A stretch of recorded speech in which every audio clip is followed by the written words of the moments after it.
first of all, welcome to the UK. Thank you. Thank you. How long have you been in the country and how are you finding it? Well, we've been here for just over a week, and we're leaving tomorrow morning, and it's been brilliant. It's been such a great time. This is our third time back as a group, and it's been a week full of wonderful things, especially with the royal festivities at Windsor. It's been amazing. Amen. Yeah, it's been a bit of a nerve-wracking experience to be performing, in front of the Queen and the Royals, and but also an honor to be part of the Mounted Canadian Ride that we perform for, and also the opening ceremonies at the Diamond Jubilee. So it was an awe-inspiring experience to meet the Queen as well, and it was pretty amazing, right? Yes. Good. How does it feel to have a fan in the Queen? We feel very lucky. We performed for her when she came to Canada a little while back, and there was an event out there called the Queen's Plate, and it's a huge event at one of our horse racing grounds. And then we also did more of a private event for her with the Prime Minister of Canada, and it was the Queen and also Prince Philip that came by and cracked some jokes when we were chatting. He's a very, very funny guy, and of course, she's really just got an incredible energy, and you just sort of see this, youthfulness in her eyes, and she really was a wonderful lady to speak to and to meet. We were all so honored. So we've had a great time here, as the guys said, and look forward to releasing our album, of course. Yeah, talking about the album, it's released on the 4th of June, isn't it? Yeah, here in the UK, it's it's a labor of love, and having it go across the globe is a really exciting experience for us. The success that we've had so far in Canada and the US and other parts of the world has been great, and then to jump over here is sort of that next level, because we know in the UK, with great taste in music and a lot of competition and great performers over here. So we look forward to spending more time in the UK, traveling and touring and promoting the album. And it's great that the Jubilees come up. It's kind of sort of a springboard. Yeah, thank you for us to be performing at the Jubilee, and then to be subsequently releasing our album. And so it's all nicely tied in together. Tell us a bit about the album. The album, we're very proud of the album. I mean, there's a mix. We try to always remember who's coming to our shows, and now it started relatively with an audience that was relatively older, but it's over a short period we noticed that the audience has becoming varied. So we have kids in their teens coming out now, and 20-year-olds and 30-year-olds, and they're bringing their parents and grandparents, and it's a family event, and they so argue about their what their favorites are. So you get extremes. So from one end you get something like Adagio, which comes from the classical repertoire, and it shows the bravura of this group and every voice, and then something that on the other spectrum of pop and folk music that a younger generation could relate to, and older, because I know my mom, Hallelujah, for instance, by Leonard Cohen. All our moms love our records. Yeah, no kidding. That's not a good example, is it? But so we always try to keep it varied. We have some inspirational music, we have some classical music, some pop music. There's we have 4 languages. Yeah, there's a funny story. There's I think a 7-year-old girl out there who said her favorite song was Luna. It's this sort of Spanish pop song that we did, and she would sort of argue with her grandmother over what their favorite songs were. Hers was Luna, and I think her grandma's might have been Because We Believe, a song that we performed by David Foster, who we mentioned earlier. We covered one of David's songs, and like Clifton mentioned, it was just an honor to go on tour with him. So we like to highlight, like Victor said, a lot of different music, but it's funny to hear those types of stories when there's a kid fighting her grandma over what their favorite songs are. Well, we actually performed Because We Believe at the Diamond Jubilee. That was the opening of the show, and it was, being Canadian and singing music that was written by Canadians as well, and being there with a group of Canadians and representing the country. It's for us it makes us feel like we're ambassadors for our country, and so we're so thrilled about that. You seem very proud of where you're from, Canada. Of course. Obviously. Yeah. And who are your inspirations then? I think what's unique about this group is we come from very different backgrounds in music, influence, and teaching. We got classical opera singers, we got musical theater, pop sort of influence as well. But in terms of the types of movies that we like, it's all over the map.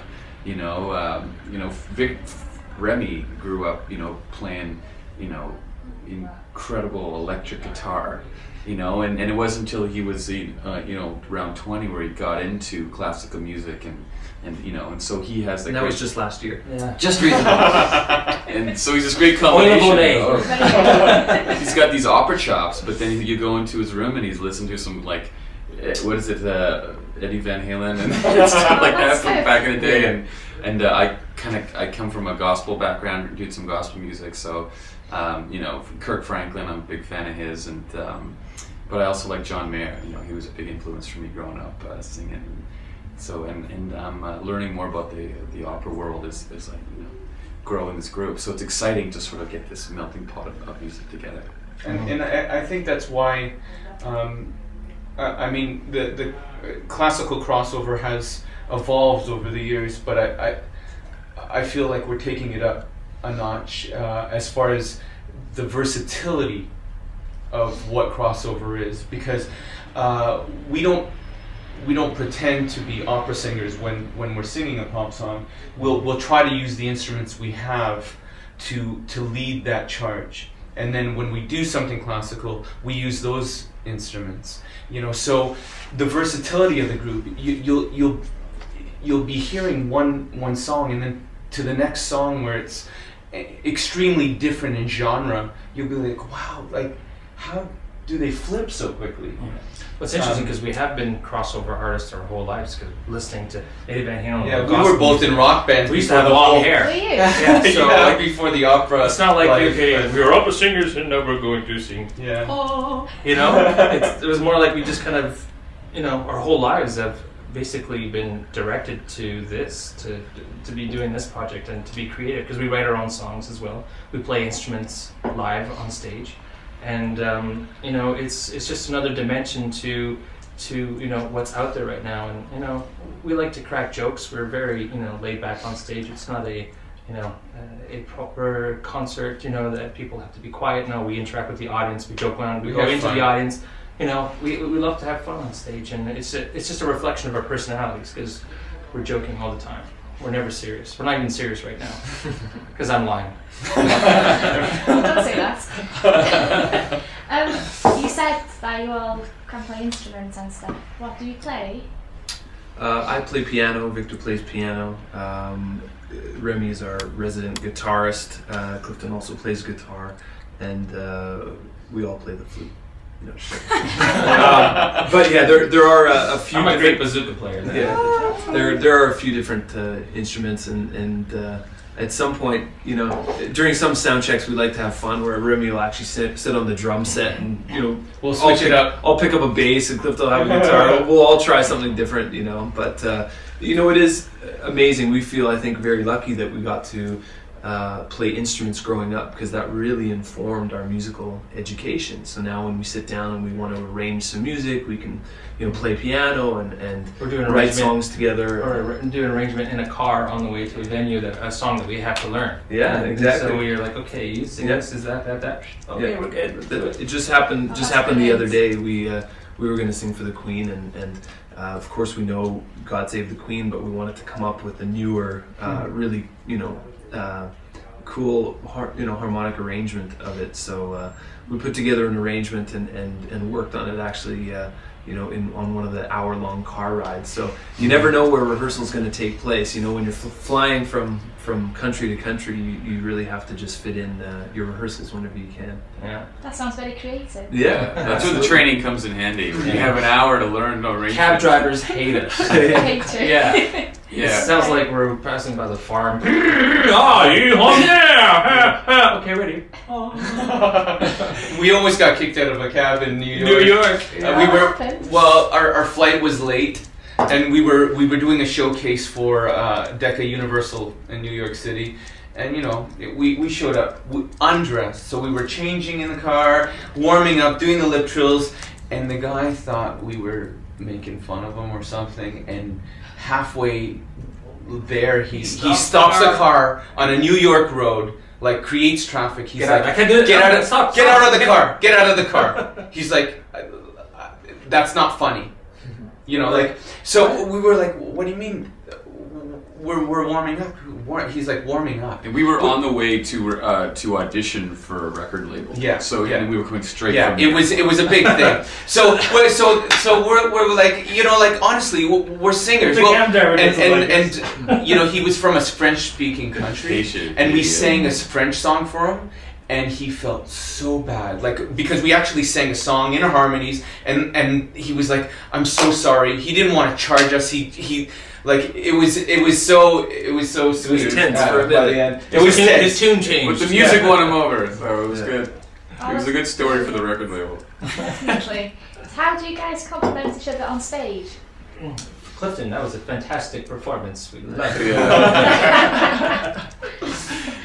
Yeah. Well, I think it's important to always be connecting with the guys on stage, and I think when you connect on stage, the audience senses it, and that makes a magic experience for the audience.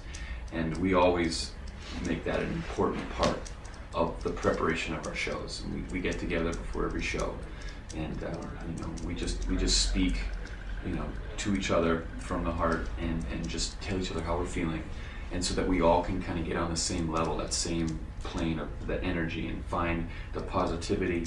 Even if we're feeling down or there's something in our lives, we try and focus our energy and come together, because there is a tangible difference in the performance and in the music and even our voices when we're connecting with each other, and the audience can feel it. And so we're always trying to strive to get to that next level of performance. And we've found through performing with each other for the last 5 years that when you're connecting with your brothers, there's magic that can be made. I would say we also complement each other, because everyone has a different strength.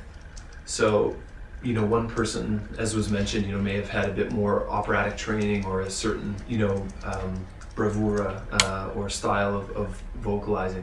So, one certain section, when we're arranging a song, it will just call out for that specific voice. It'll be obvious to us, oh man, this has to be Remy's part, or Clifton's part, or what have you.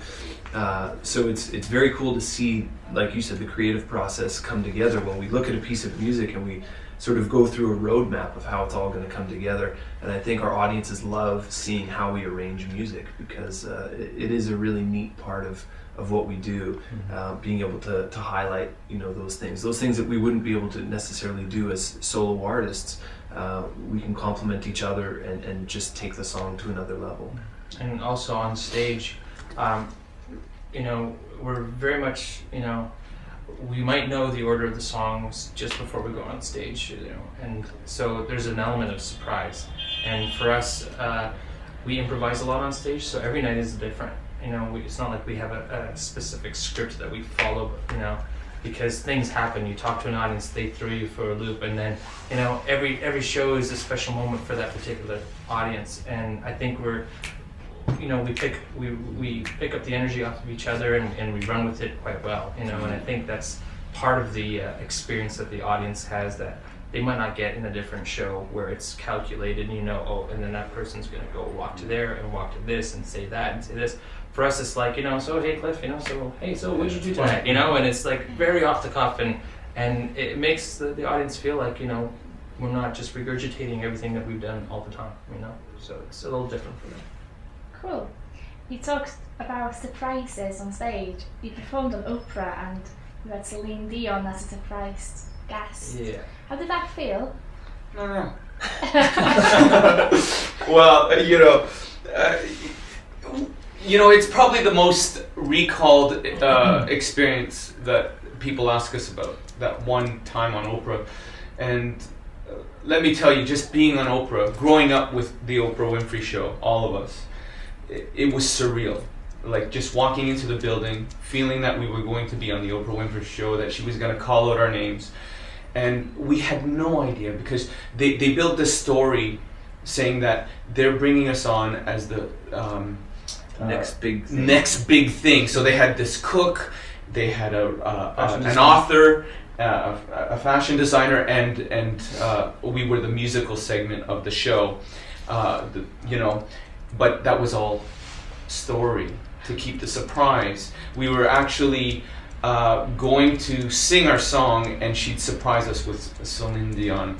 And trust me, the heart was beating enough. I mean, we're used to performing in many different venues, from arenas to small intimate settings in front of presidents and queens. But like, when you're on live television, there's an element of pressure that's not necessarily always there, and being on the Oprah Winfrey Show, it was heightened. Now when Celine walks on, the people go nuts. Like there's applause going, like wow, they really love that instrumental. Yeah, we thought it was the instrumental solo. Wow, they're pretty excited about that. We feel this heat of light from behind us because they're just pumping these backlights. No, that was just me sweating. Oh, maybe it was you. And Clifton and I turned around first and noticed, and we try to keep our composure. Then Fraze noticed and was kind of blown away. His reaction was even more. I think because. What did you think when she came on? Like as soon as. Well, I just got chills right now. Just remembering. Yeah. But, when you turn around, you don't know what's happening. You're sort of in another dimension. And it sort of takes everything you have just to continue, because you just want to stop and throw down your mic and bow to Celine, because she's such the an queen amazing, of pop, amazing talent. But and the fact that Remy sort of turned around last, and well, he was like mid-song, like we had the instrumental to get over it. Like with Remy, and his reactions like priceless, because he notices while singing and playing guitar. And he kept it together. Well, for me, the crazy thing was that I when I was starting music, and I had a conversation with my parents at the table. This is probably about 10 years ago, and I remember my dad, whistling at the table. My mom would say, she'd be in the kitchen. She says, "Hey, why don't you call up René Angelil and tell him you want to sing with Celine Dion?" And I'm like, René's her manager. And I'm like, "Oh yeah, Mom, they're waiting for my phone call." Here I am in Quebec, because she's from Quebec, and we used to watch her grow up on television. She says, I'm like, "Yeah, Mom." Yeah. She goes, "One day you'll sing with Celine Dion."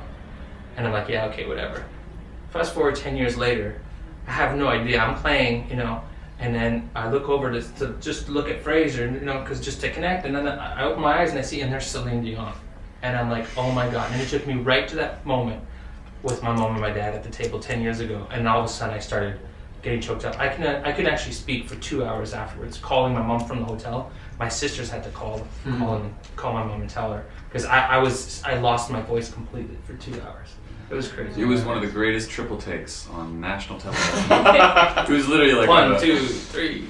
It was one of those things. It was great. So. Cool. If you guys could work with anybody, dead or alive, who would that be? Oh wow. That's dead or alive. Dead or alive. Wow. Wow, that's a tough one. It's funny, we get asked that question a lot, and there's always a long pause of thought, because so many. Yeah, there's so many inspirations. But what do you think, guys? Dead or alive? I mean, I think we Maria Callas? Maria Callas would be something else. Yeah. As far as someone from the pop world, you know. We sing a lot of Queen, not a lot, but we've put together a Queen medley, and you know, he's Freddie Mercury and May and what's the other chap's name? Anyways, Sorry, couldn't help you on that one. you don't know Queen? the drummer's name? Damn.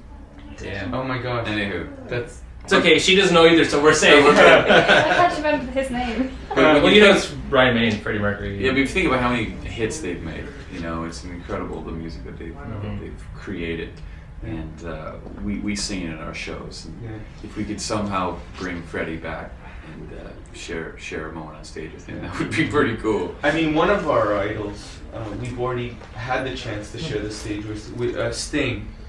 Like, we love that man. He's like so amazing as a musician, singer. He's so rounded. Right.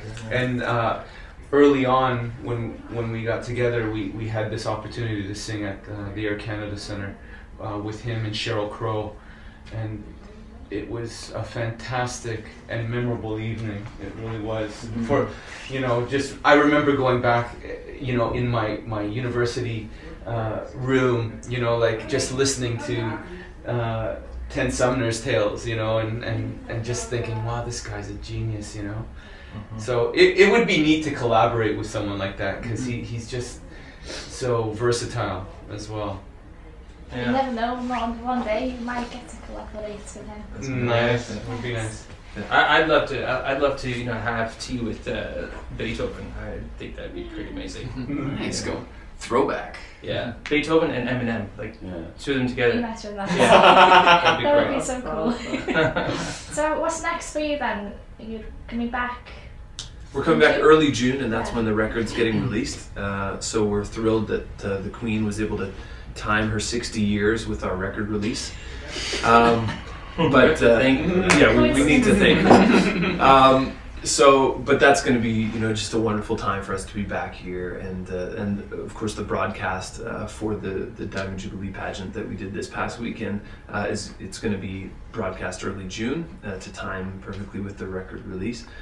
So we look forward to you know, to getting out there and to meeting the UK public. As touring out here, as the guy said, you know, we've been very fortunate with the success that we've had, you know, back in North America, and we just released our record in Australia 2 weeks ago. So, you know, we're just so thrilled that people around the world are really, you know, taking to our music and taking ownership of the Tenors, and we can't wait to share the music with everybody.